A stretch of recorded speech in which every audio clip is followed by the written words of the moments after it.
I'm coming to you today because I want to share my story with herpes. A lot of you guys may know me already or don't know me. This is the first time you came across me because you just found out you had herpes, or you've been dealing with it for a while and you're still not getting your questions answered. You're still confused. You're still frustrated. You're still hurting.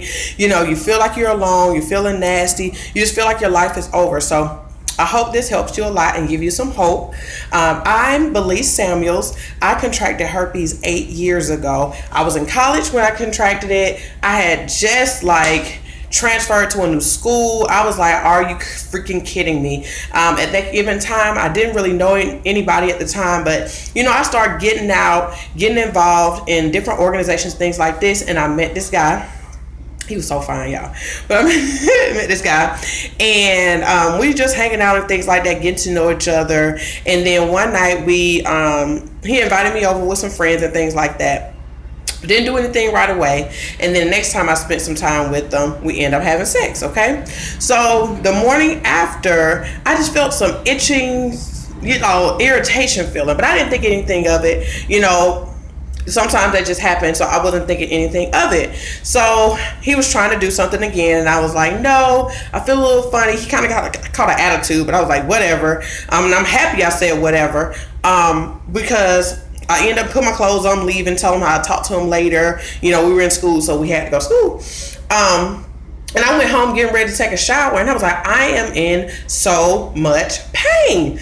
Being a woman, I looked and I freaked out. I was like, oh my God, oh my God, oh my God, oh my God, oh my God. He gave me something. At that time. First thing that came to mind, it was herpes, but I was like, no, it can't be. I don't know nobody with it. I don't even know what it looked like. That junk ain't really real. I don't believe it. It's on people's lip. So I was freaking out. I was like, okay. What should I do? I text my homegirl, like, hey, and she's a nurse. She was in nursing school at the time. I'm like, oh, I have blah, blah, blah, blah, blah. And she was like, I think it's herpes. I was like, don't say that. And I kind of start freaking out and things like that. She was like, well, did you tell the guy? So I texted him. I told him what was going on. And I was like, well, I'm about to go to the doctor today and figure out what was going on. He was like, just let me know. Funny that I end up getting on the same transit he was on. He's in the back, I'm in the front, and we're looking at each other all like crazy. And he gets off and he was like, hey, just make sure you let me know what's going on. I was like, okay. He said, are you all right? I was like, I'm kind of scared, whatever. So I get to the doctor's office. Guess what? The doctor's not there, and it is a Friday. So it's like, oh, she had to leave for emergency. And the lady was like, what is going on? I was so nervous. I was so scared. I didn't even tell her what was going on. I was like, oh, it's just nothing. I have some itching, and things like that. I don't really know what it is, but, it's a little irritating, but not too bad. Don't y'all know, over the weekend, I dealt with the worst pain in the universe. It was so aggravating.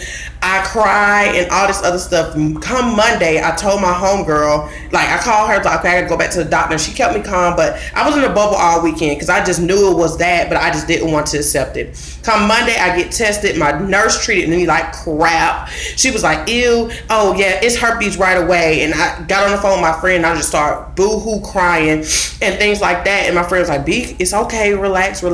So the lady come back and she's like, yes, you have herpes, you'll be all right. You can come back on tomorrow and talk to the doctor. I was like, do I have any information? She was like, no, here's a pamphlet and you can go online.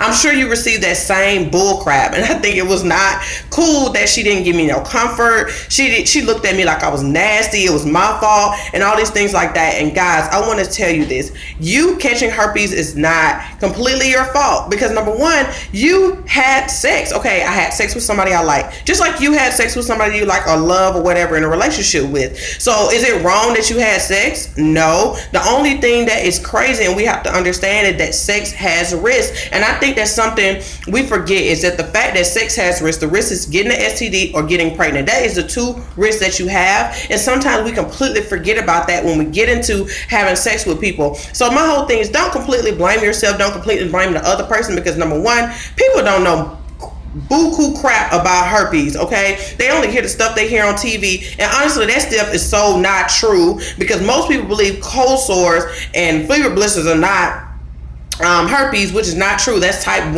and that's the reason why most people have type 2, because somebody got a type 1 and it was passed on to their genitals. So it's just basic things that we don't know about until we catch it. And I'm sure you know everything about herpes now, just like I do, after catching it. And it's just so sucky that we find out after getting herpes. So I just want to tell you once again, that is not your fault. The only thing you can do is ask questions and get tested. And guys, as we know, they do not even test us for herpes. You have to ask for it, or your doctor's going to ask you, have you came in contact with it, or do you have any outbreaks? And sometimes it's like, no, we don't want to test you for it because you may not have it, or it may be a false negative. But it's not completely true. You can take a test, and it's called PCR. You can take, and they'll give you the DNA strand if you're, in a relationship with somebody who never had symptoms or anything like that. But their only concern is the fact that you can get false negatives, because everybody's body is different, where it can lie dormant or it haven't showed up right in their body. So I would tell anybody, go get tested anyway. I don't care that they looking at you freaking crazy. Go in there and get tested. Tell them, I may have been exposed. I don't know, just like anybody don't know. Spit some facts. Say 80% of people don't even know that they have herpes. So you want me to sit here and figure it out after I have an outbreak, or do I want to come in here and try to prevent it? Okay, so do what you need to do for you. And that's the only thing you do, is asking questions and getting tested. And that's for the person that you're with too. Ask them questions and get them tested. And I'm telling you the truth.